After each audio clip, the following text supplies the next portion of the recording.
कहानी एक कुएं का पानी। एक किसान बहुत परेशान था। उसे अपने खेतों को सींचने के लिए पानी की जरूरत थी। इसलिए वह कई दिनों से अपनी जमीन के आसपास किसी कुएं की तलाश कर रहा था। इसी तलाश में वह घूम ही रहा था कि अचानक उसे एक कुआं दिखा। यह कुआं उसके खेतों से बहुत नजदीक था। इसलिए किसान बहुत खुश हुआ। उसने सोचा कि अब उसकी परेशानी खत्म हो गई। यह सोचकर वह खुशी खुशी घर चला गया। अगले दिन वह पानी लेने कुएं पर पहुंचा। जैसे ही उसने कुएं के नजदीक रखी बाल्टी कुएं में डाली, वहां एक आदमी आ धमका। वह किसान से बोला, यह कुआं मेरा है, तुम इससे पानी नहीं ले सकते। अगर तुम इस कुएं से पानी लेना चाहते हो तो तुम्हें इस कुएं को खरीदना होगा। यह बात सुनकर किसान कुछ देर रुका और फिर मन ही मन सोचने लगा कि अगर मैं इस कुएं को खरीद लूं तो मुझे कभी पानी की कमी नहीं होगी और न ही मुझे पानी के लिए इधर उधर भटकना पड़ेगा। फिर क्या था, दोनों के बीच एक रकम तय हुई। किसान के पास उतने पैसे तो थे नहीं, लेकिन वह यह मौका छोड़ना नहीं चाहता था। इसलिए किसान ने उस आदमी को अगले दिन वह रकम देने का वादा किया और घर की ओर चल दिया। किसान के लिए कुआं खरीदने का यह अच्छा मौका था। इसलिए वह इस काम में जरा भी देर नहीं करना चाहता था। घर पहुंचते ही उसने अपने करीबियों और दोस्तों से इस बारे में बात की और कुएं के लिए तय हुई रकम का इंतजाम करने में जुट गया। थोड़ी भागदौड़ और कोशिश के बाद आखिरकार उसने वह रकम जमा कर ली। अब वह पूरी तरह से निश्चिंत हो चुका था कि उसे कुआं खरीदने से कोई नहीं रोक सकता। जमा हुए पैसों को लेकर वह फिर घर चल दिया। उसे बड़ी बेसब्री से इंतजार था कि कब रात खत्म होगी और वह कुआं खरीदने जाएगा। इसी सोच में वह पूरी रात सो नहीं सका। अगले दिन सुबह होते ही वह कुआं खरीदने निकल पड़ा। उस आदमी के घर पहुंच किसान ने उसके हाथ पर पैसे रखे और कुएं को खरीद लिया। अब तो कुआं किसान का हो गया था, तो फिर उसने पानी निकालने में देर नहीं की। जैसे ही किसान ने कुएं से पानी निकालने के लिए बाल्टी उठाई, उस आदमी ने फिर बोला, ठहरो, तुम इस कुएं से पानी नहीं निकाल सकते हो। मैंने तुम्हें कुआं बेचा है, कुएं का पानी अभी भी मेरा है। किसान मायूस हो गया और न्याय के लिए राजा के दरबार में शिकायत करने पहुंच गया। मालूम है उस राजा का नाम क्या था? राजा अकबर। राजा अकबर ने उस किसान की पूरी कहानी सुनी और फिर उस आदमी को दरबार में बुलाया जिसने वह कुआं बेचा था। राजा का फरमान सुनते ही वह आदमी भागा भागा दरबार में हाजिर हो गया। राजा ने उससे पूछा, जब तुमने इस किसान को अपना कुआं बेच दिया तो फिर इसे पानी क्यों नहीं लेने दे रहे हो? आदमी बोला, महाराज, मैंने इसे केवल कुआं बेचा था, पानी नहीं। यह बात सुनकर राजा भी सोच में पड़ गए। उन्होंने कहा कि बात तो यह पते की कह रहा है, कुआं बेचा है, पानी तो नहीं। काफी देर सोचने के बाद जब इस समस्या को सुलझाने में वह नाकाम हो गए तो उन्होंने बीरबल को बुलाया। बीरबल बहुत ही बुद्धिमान था। इसलिए राजा अकबर किसी भी मामले पर फैसला लेने से पहले उसकी राय जरूर लेते थे। बीरबल ने एक बार फिर दोनों से उनकी समस्या पूछी। पूरी बात जानने के बाद बीरबल ने उस आदमी से कहा, ठीक है, तुमने कुआं बेचा, पानी नहीं। फिर तुम्हारा पानी किसान के कुएं में क्या कर रहा है? कुआं तुम्हारा नहीं है, फौरन अपने पानी को कुएं से बाहर निकालो। बीरबल का इतना कहते ही उस आदमी को समझ आ गया कि अब उसकी चालाकी किसी काम नहीं आने वाली। उसने राजा से फौरन माफी मांगी और माना कि कुएं के साथ उसके पानी पर भी किसान का पूरा अधिकार है। यह देखकर राजा अकबर ने बीरबल की बुद्धिमानी की तारीफ की और कुआं बेचने वाले आदमी पर धोखेबाजी के लिए जुर्माना लगाया। सीख, अपने आप को दूसरे से अधिक चालाक नहीं समझना चाहिए। साथ ही धोखा देने की आदत से भी दूर रहना चाहिए, क्योंकि कोई ऐसा भी हो सकता है जो आपसे भी अधिक बुद्धि का इस्तेमाल करना जानता हो। ऐसे में आपका धोखा पकड़ा जाएगा और आपको अपने किए का भुगतान करना होगा, जैसे इस कहानी के अंत में कुआं बेचने वाले आदमी को करना पड़ा। कहानी 2, खाने के बाद लेटना। किसी समय बीरबल ने अकबर को यह कहावत सुनाई थी कि खाकर लेट जा और मारकर भाग जा, यह सयाने लोगों की पहचान है। जो लोग ऐसा करते हैं, जिंदगी में उन्हें किसी भी प्रकार का दुख नहीं उठाना पड़ता। एक दिन अकबर के अचानक ही बीरबल की यह कहावत याद आ गई। दोपहर का समय था। उन्होंने सोचा, बीरबल अवश्य ही खाना खाने के बाद लेटता होगा। आज हम उसकी इस बात को गलत सिद्ध कर देंगे। उन्होंने एक नौकर को अपने पास बुलाकर पूरी बात समझाई और बीरबल के पास भेज दिया। नौकर ने अकबर का आदेश बीरबल को सुना दिया। बीरबल बुद्धिमान तो थे ही, उन्होंने समझ लिया कि बादशाह ने उसे क्यों तुरंत आने के लिए कहा है। इसलिए बीरबल ने भोजन करके नौकर से कहा, ठहरो, मैं कपड़े बदलकर तुम्हारे साथ ही चल रहा हूं। उस दिन बीरबल ने पहनने के लिए चुस्त पाजामा चुना। पाजामे को पहनने के लिए वह कुछ देर के लिए बिस्तर पर लेट गए। पाजामा पहनने के बहाने वे काफी देर बिस्तर पर लेटे रहे। फिर नौकर के साथ चल दिए। जब बीरबल दरबार में पहुंचे तो अकबर ने कहा, कहो बीरबल, खाना खाने के बाद आज भी लेटे या नहीं? बिल्कुल लेटा था जहां पनाह। बीरबल की बात सुनकर अकबर ने क्रोधित स्वर में कहा, इसका मतलब तुमने हमारे हुक्म की अवहेलना की है। हम तुम्हें हुक्म उदूली करने की सजा देंगे। जब हमने खाना खाकर तुरंत बुलाया था, फिर तुम लेटे क्यों? बादशाह सलामत, मैंने आपके हुक्म की अवहेलना कहाँ की है? मैं तो खाना खाने के बाद कपड़े पहनकर सीधा आपके पास ही आ रहा हूँ। आप तो पैगाम ले जाने वाले से पूछ सकते हैं। अब ये अलग बात है कि ये चुस्त पाजामा पहनने के लिए ही मुझे लेटना पड़ा था, बीरबल ने सहज भाव से उत्तर दिया। अकबर बादशाह बीरबल की चतुरता को समझ गए और मुस्करा पड़े। कहानी 3, छोटा बांस बड़ा बांस। एक दिन अकबर व बीरबल बाग में सैर कर रहे थे। बीरबल लतीफा सुना रहा था और अकबर उसका मजा ले रहे थे। तभी अकबर को नीचे घास पर पड़ा बांस का एक टुकड़ा दिखाई दिया। उन्हें बीरबल की परीक्षा लेने की सूझी।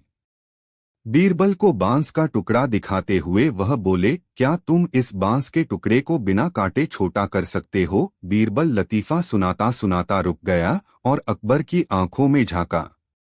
अकबर कुटिलता से मुस्कराए। बीरबल समझ गया कि बादशाह सलामत उससे मजाक करने के मूड में हैं।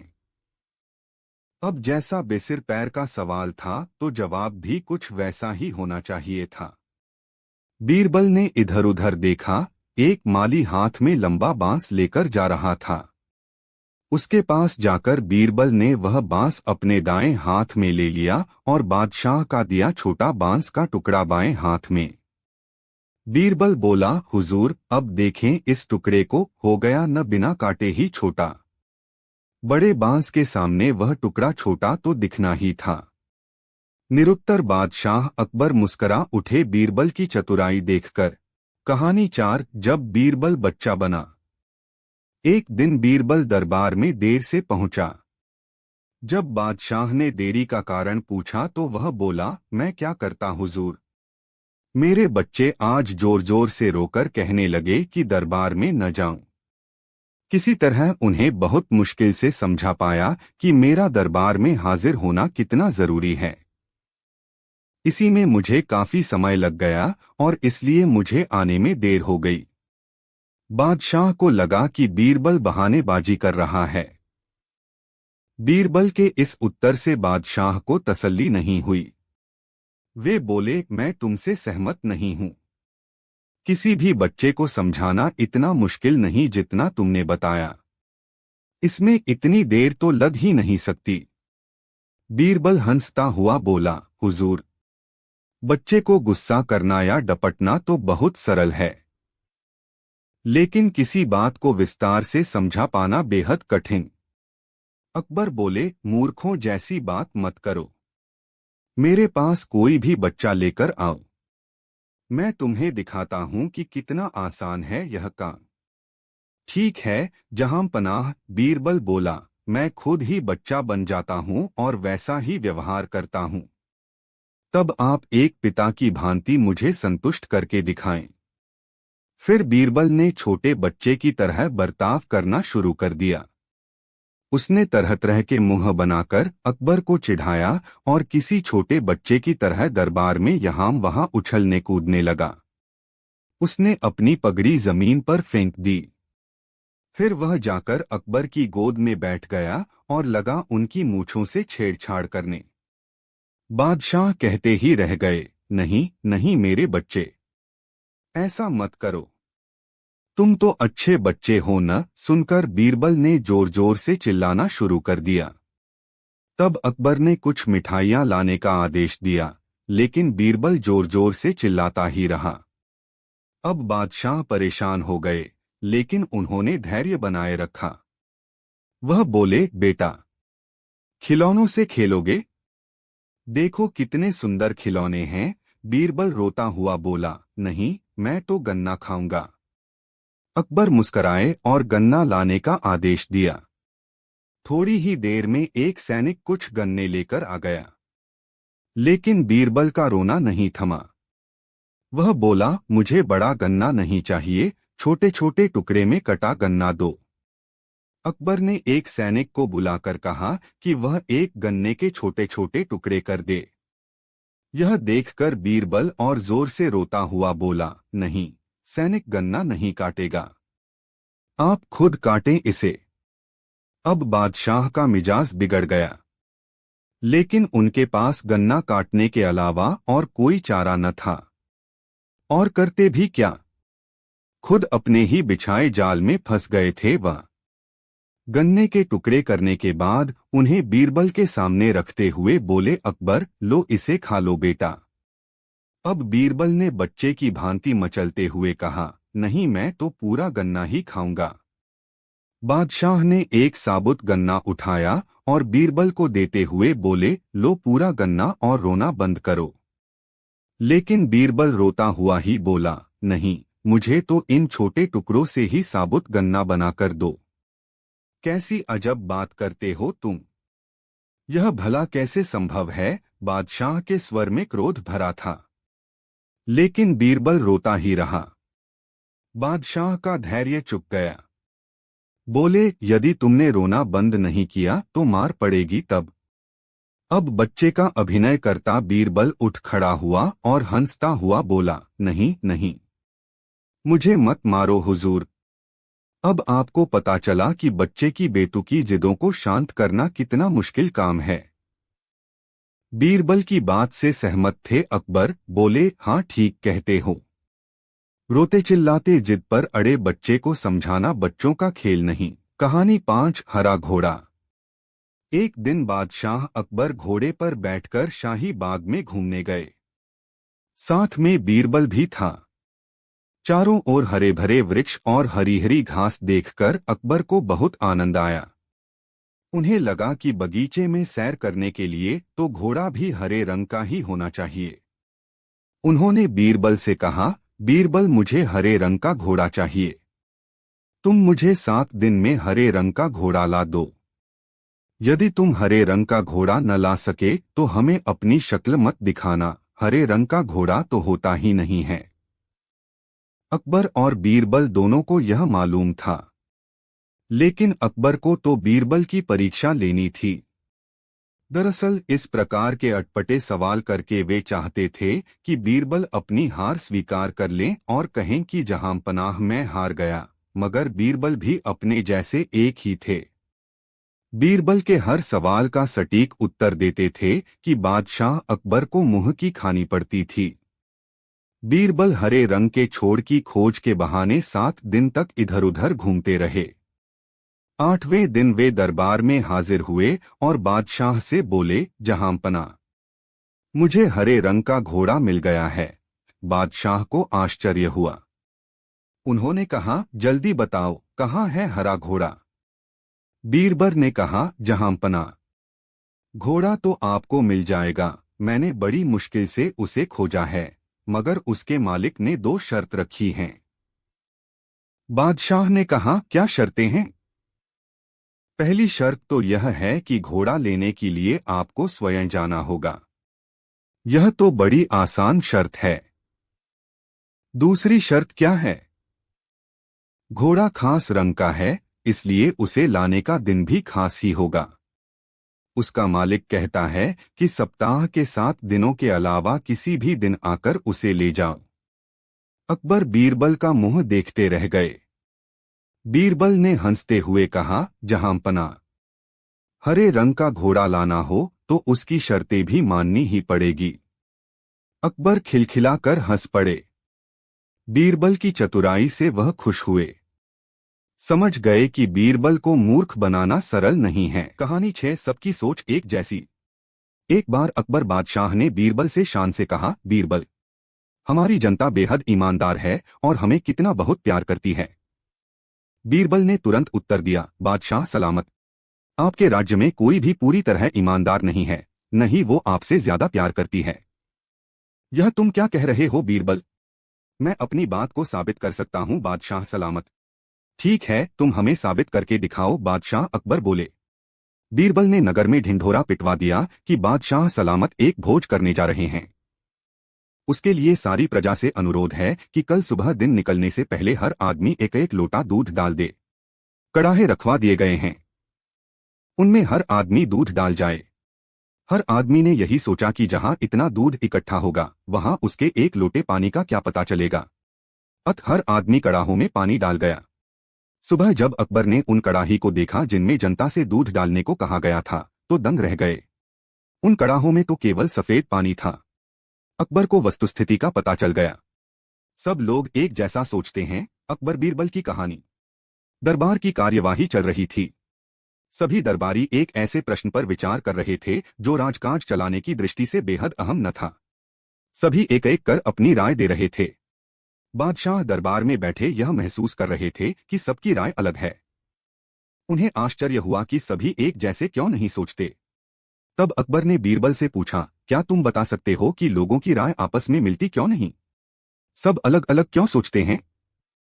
हमेशा ऐसा नहीं होता, बादशाह सलामत, बीरबल बोला। कुछ समस्याएं ऐसी होती हैं जिन पर सभी के विचार समान होते हैं। इसके बाद कुछ और काम निपटाकर दरबार की कार्यवाही समाप्त हो गई। सभी अपने अपने घरों को लौट चले। उसी शाम जब बीरबल और अकबर बाग में टहल रहे थे तो बादशाह ने फिर वही राग छेड़ दिया और बीरबल से बहस करने लगे। तब बीरबल बाग के ही एक कोने की ओर उंगली से संकेत करता हुआ बोला, वहां उस पेड़ के निकट एक कुआं है। वहां चलिए, मैं कोशिश करता हूं कि आपको समझा सकूं कि जब कोई समस्या जनता से जुड़ी हो तो सभी एक जैसा ही सोचते हैं। मेरे कहने का मतलब यह है कि बहुत सी ऐसी बातें हैं जिनको लेकर लोगों के विचार एक जैसे होते हैं। अकबर ने कुछ देर कुएं की ओर घूरा, फिर बोले, लेकिन मैं कुछ समझा नहीं, तुम्हारे समझाने का ढंग कुछ अजीब सा है। बादशाह जबकि जानते थे कि बीरबल अपनी बात सिद्ध करने के लिए ऐसे ही प्रयोग करता रहता है।